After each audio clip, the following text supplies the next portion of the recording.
매주 목요일 소비자 정보 시간입니다. 이 시간에는 격주로 한국소비자원 대구 경북지원 연결해서 소비자 정보 알아보고 있습니다. 오늘도 한국소비자원 대구 경북지원의 김정현 지원장님 전화로 모셨습니다. 지원장님 안녕하십니까? 네, 안녕하세요.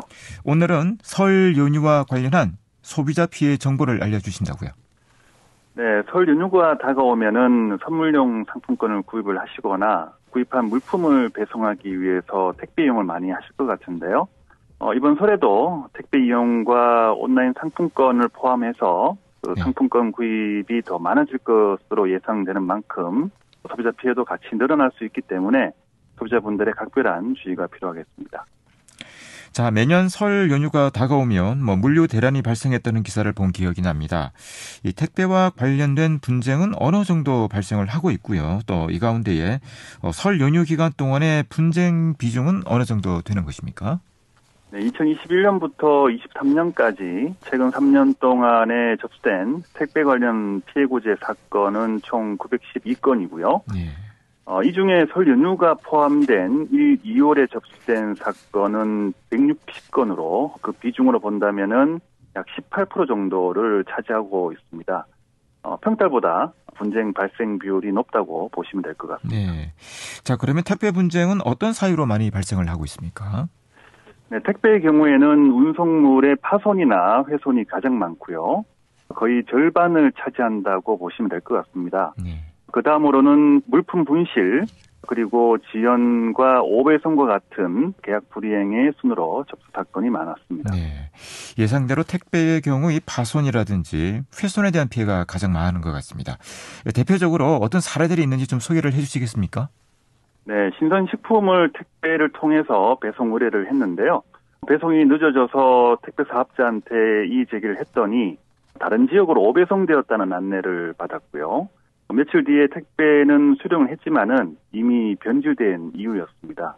그래서 택배 사업자한테 확인을 했지만은 그 상당 기간 동안에 배상을 지연시킨 사례가 있었고요. 또 다른 사례를 보면은 편의점을 통해서 택배 배송을 의뢰를 했는데요. 배송이 진행되지 않아서 확인해 보니까 물품이 분실된 사실을 확인을 했습니다. 이때 편의점에서는 택배 접수만 대행한다면서 배상을 거부를 했었고요. 택배 사업자는 물품 수거 전에 분실되었다면서 책임을 회피한 사례가 있었습니다. 네. 이 다음은 모바일 상품권을 포함한 상품권에 대해 살펴볼 차례입니다. 자, 저도 요즘 간편해서 이 쿠폰을 구입을 해서 지인들에게 선물을 하곤 하는데요. 관련한 소비자 피해는 어느 정도 발생을 하고 있습니까? 네, 최근 3년간을 보면요. 피해 구제 접수된 사건은 1,337건이고요. 이 중에 설 연휴가 포함된 1, 2월에 접수된 사건은 260건으로 전체 약 20% 정도 차지한다고 보면 되겠습니다. 네. 이 상품권 분쟁은 어떤 사유로 많이 발생을 하고 있습니까? 네, 유효기간 경과로 사용을 거부당한 사례가 61.6%로 가장 많았었고요. 그리고 유효기간은 남아있지만은 사용을 거부당한 사례와 자녀 대금에 대한 환급을 거부당한 사례가 그 뒤를 이었습니다. 네. 이 상품권과 관련한 대표 사례를 소개해 주시겠습니까? 네, 지인으로부터 모바일 상품권을 선물을 받았는데요. 유효기간 내에 사용을 하지 못해서 환급을 요청을 했지만은 할인 이벤트로 판매될 상품이라면서 거부당한 사례가 있었는데요.